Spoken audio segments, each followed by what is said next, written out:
어려움을 겪고 있는 분들에게 도움이 되는 정보를 더 드리는 시간이죠. 보험보상 관련된 정보는 물론 산재보상까지 도움이 필요한 분들은 저희 더드림TV 채널 정보와 영상 하단에 정보를 확인하셔서 문의해 주시면 되고요. 오늘 더드림TV 함께 해주실 더드림 법률사무소 대표 변호사님이시죠. 꽃보다 변호사 박성훈 변호사님, 그리고 수석 노무사이신 셰프 윤희재 노무사님 나와 계십니다. 안녕하세요. 안녕하세요.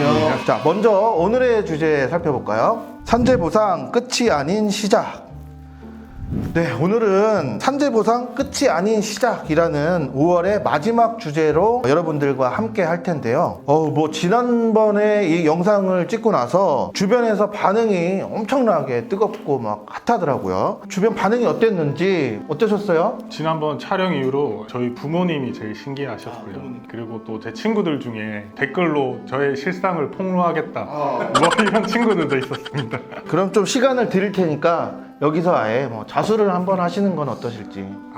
저는 학창시절 때 조용히 공부만 했기 때문에 폭로할 건 딱히 없습니다. 그럼 변호사님은 자수할 거 있으실 것 같은데 그런 건 없나요? 저는 많은데 이슈가 되기 전까지 침묵을 지키도록 하겠습니다.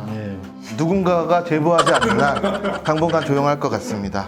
역시 얼굴이 다 하고 있는 우리 얼먹사 두 분께서 나와주셨고, 자, 5월의 주제 중에 마지막 오늘 네 번째 주제는 산재보상에 관한 역시나 같은 얘기일 것 같은데요. 변호사님, 산재보상을 받았으면 다 끝난 거잖아요. 근데 끝이 아닌 시작이다 라고 하는 특별한 이유가 있을까요? 산재보험은 산재사고에 대해서 사회보험의 형식으로 보장하는 겁니다. 산재보험으로 보상을 받는다고 해서 민사손해배상의 권리가 없어지는 건 아니기 때문에 산재사고는 가시를 따지지 않고 그리고 나이를 고려하지 않고 위자료의 보상이 없기 때문에 산재사고가 나서 산재보상을 받더라도 민사손해배상을 더 받을 수 있는 경우가 많습니다. 또 물론 가해자하고 사업주하고 형사적인 문제가 발생하는 경우에 형사합의금 문제도 발생할 수 있습니다. 그렇군요. 그럼 먼저 산재사고로 사망을 하거나 부상을 당한 경우가 정말 많을 것 같은데요. 실제로 이런 일들이 많이 일어나고 있죠? 네, 실제로 제조업이나 광업, 건설업 이런 다양한 업종에서 산재로 부상을 당하거나 사망하는 사례가 다수 발생하고 있습니다. 그 중에서도 산재 사고는 건설 현장을 빼놓고는 말할 수가 없는데요. 실제로 고용노동부에서 공개한 산업재해 현황 자료에서도 건설 현장이 산재 사망자 수 1위로 나오고 있습니다. 작년에 제가 담당했던 사건 중에도 비슷한 사례가 하나 있었는데요. 건설 현장에서 일하시던 분으로 비계 설치 공사라고 건축 공사 이전에 발판을 설치하는 공사 중에 발판이 미끄러지면서 5m 아래로 추락을 하셨고 병원에 이송되셔서 치료를 받으셨지만 결국 사망하셨습니다. 정말 안타까운 사고였네요. 자, 그럼 이런 사망사고의 경우는 산재보상이 어떻게 되는 걸까요? 네, 근로자가 업무상 사유로 사망한 경우에는 그 유족들에게 유족급여와 장의비가 지급됩니다. 유족급여의 경우에는 해당 재해자의 한 달 평균 임금의 52%에서 67% 사이로 산정된 연금이나 또는 평균 임금의 1301분에 해당하는 일시금이 지급되고요. 그 다음에 장의비의 경우에는 평균 임금 121분이 지급되는데 최저금액과 최고보상 금액이 정해져 있습니다.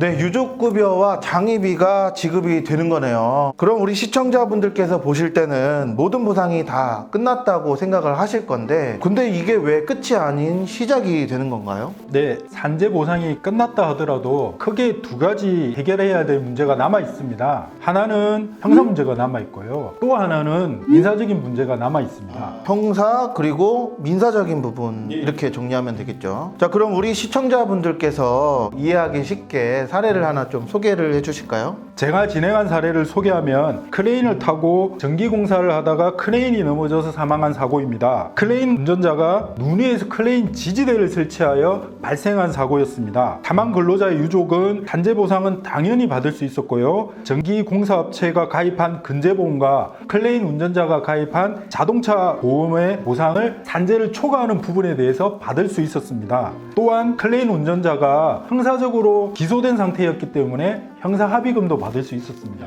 자, 그러면 변호사님, 만약에 사업장에서 근제보험이 가입이 안 돼 있다, 그러면 어떻게 해야 되는 걸까요? 근제보험이 가입 안 돼 사례인 경우에는 제가 말씀드린 사례처럼 자동차 보험 등 다른 보험이 가입돼 있다면 그 보험으로 보상을 받을 수가 있고요. 그 보험이 가입이 안 돼 있다면 민사손해배상을 사업주나 가해자한테 청구해서 받을 수 있습니다. 네, 그렇군요. 참 쉽지는 않은 것 같습니다. 이런 일련의 과정을 피해자나 피해자의 어떤 가족분들이 직접 이렇게 겪어내기란 참 쉽지 않고 또 고통스러울 것 같은데요. 이분들이 도움을 받고자 한다. 그렇다면 어떻게 해야 될까요? 네, 일단 재해 발생 직후에 응급실이나 병원을 최초로 내원하셔서 의사분에게 해당 재해 상황을 명확히 설명하고 차트상에 정확한 기록을 남겨놓는 것이 좋습니다. 또한 현장 상황을 설명하거나 카톡 내역, 통화 내역 등을 통해 추후 증거를 남겨놓는 것이 이제 많은 도움이 될 수 있습니다. 이후 주치의 소견서와 관련 증거들을 종합하셔서 근로복지공단에 산재 신청을 하셔야 하고요. 그 이후에는 산재에서 받은 보상 이외의 부분 또는 이제 위자료 이런 부분에 대해서 회사와 민사 합의를 진행하시고 탄환법이나 형법상 혐의가 있다면 회사를 상대로 이제 형사 고소도 진행하실 수가 있습니다. 네, 알겠습니다. 자, 물론 사고로 인한 경우는 말씀하신 대로 산재 보상을 받고도 이게 끝이 아니라 그 외에 민사나 형사적인 합의나 소송을 통해서 보상을 받으면 된다, 이렇게